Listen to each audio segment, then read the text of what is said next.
Greater Noida में highway पर कोहरे का कहर देखने को मिला। घने कोहरे के चलते आपस में टकराई कई वाहन, जीरो विजिबिलिटी के चलते हादसा हुआ है। ईस्टर्न पेरिफेरल हाईवे पर टकराई गाड़ियां, हादसे में कई लोगों के घायल होने की जानकारी मिल रही है। तो हादसे में कई लोग घायल हुए। कोहरे का असर ग्रेटर नोएडा में, जहां हाईवे पर कोहरे का कहर इस कदर देखने को मिला कि आपस में कई गाड़ियां टकराई, जिसके बाद बड़ा हादसा हुआ। दरअसल सुबह सुबह का जब वक्त होता है तो विजिबिलिटी बहुत कम होती है और ऐसे में आवाजाही करने में काफी परेशानियों का सामना करना पड़ रहा है और यही असर ग्रेटर नोएडा में देखने को मिला। सुबह का वक्त था, विजिबिलिटी कम से बाहर निकलते हैं तो एहतियातन जरूर बरतें।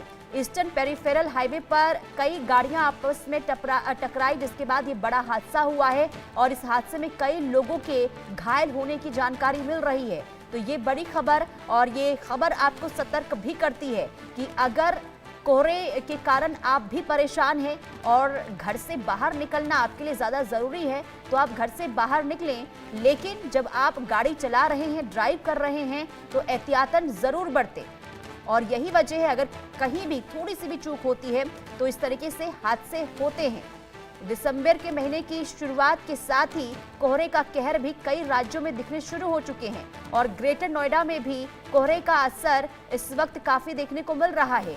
सुबह सुबह का समय जब होता है तो विजिबिलिटी बहुत ज्यादा कम होती है और जब गाड़ियां सड़कों पर, हाईवे पर दौड़ती हुई नजर आती हैं तो इस तरीके से हादसे भी होते हैं। ऐसे में सतर्क और सावधान और एहतियातन बरतने की बहुत ज्यादा जरूरत हो जाती है। ग्रेटर नोएडा से हादसे की खबर सामने आ रही है और यह हादसा घने कोहरे की वजह से हुआ है। दरअसल आपस में कई गाड़ियां टकराई और इसके बाद बड़ा हादसा, जिसमें कई लोगों के घायल होने की जानकारी मिल रही है।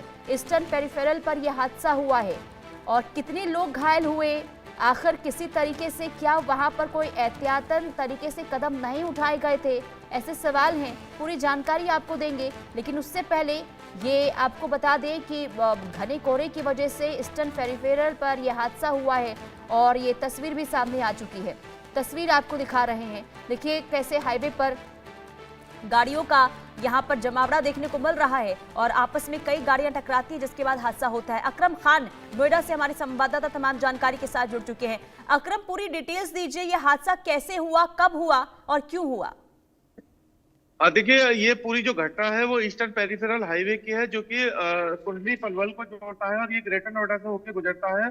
इसी हाईवे पर सुबह के समय में ये जो घना कोहरा है, जीरो विजिबिलिटी थी, जिसकी वजह से ये पूरा हादसा देखने को मिला है और इसमें आधी दर्जन से ज्यादा गाड़ियां हैं। तस्वीरों में आप देख सकते हैं, एक्सक्लूसिव वीडियो है जिसमें एक के बाद एक गाड़ियां टकराई हैं और उसमें तकरीबन 6 से 8 लोग हैं जो बताए जा रहे हैं घायल है। तादाद तो और भी बढ़ सकती है। जैसे ही सूचना मिली, मौके पर पुलिस पहुंच गई। बादलपुर थाना इलाके में बम्बावड़ की जो जगह है, वहां पर ये ईस्टर्न पेरिफेरल पर हादसा हुआ है और तस्वीरों में किस तरह से जो हादसा हुआ है वो देख सकते हैं। इसके अलावा जो घायल लोग हैं वो भी बैठे हुए वहां पर तस्वीरों में दिख रहे हैं। जैसे ही सूचना मिली, पुलिस मौके पर पहुंची और जो स्थानीय लोग थे उनकी मदद से इनको रेस्क्यू कर अस्पताल में पहुंचाया गया है। अभी सभी का इलाज चल रहा है और जो गाड़ियां थी उसके बाद कई किलोमीटर तक लंबा जाम लग गया था। और देखिए, आपको बताते हैं, जैसे सर्दियां शुरू होती हैं तो गौतम बुद्ध नगर में कई ऐसे हाईवे हैं, चाहे वो ईस्टर्न पेरिफेरल हो, नोएडा ग्रेटर नोएडा एक्सप्रेसवे हो या फिर यमुना एक्सप्रेसवे हो।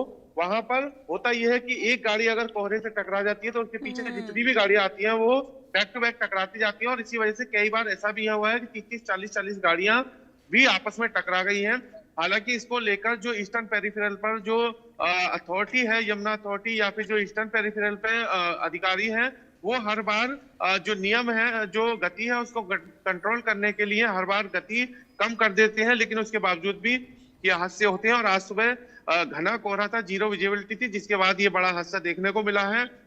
फिलहाल सभी लोगों को अस्पताल में भर्ती कराया गया है और जो गाड़ियां थी वो वहां से अब रेस्क्यू कर साइड करी गई है, क्योंकि बहुत लंबा जाम लग गया था। वेस्ट हाईवे है तो रफ्तार का कहर जो है वो एक बार देखने को मिला है, लेकिन उसके अलावा जिस तरह से कोहरे ने सुबह से दस्तक दी है नोएडा ग्रेटर नोएडा में, उसके बाद ये हादसा हुआ है।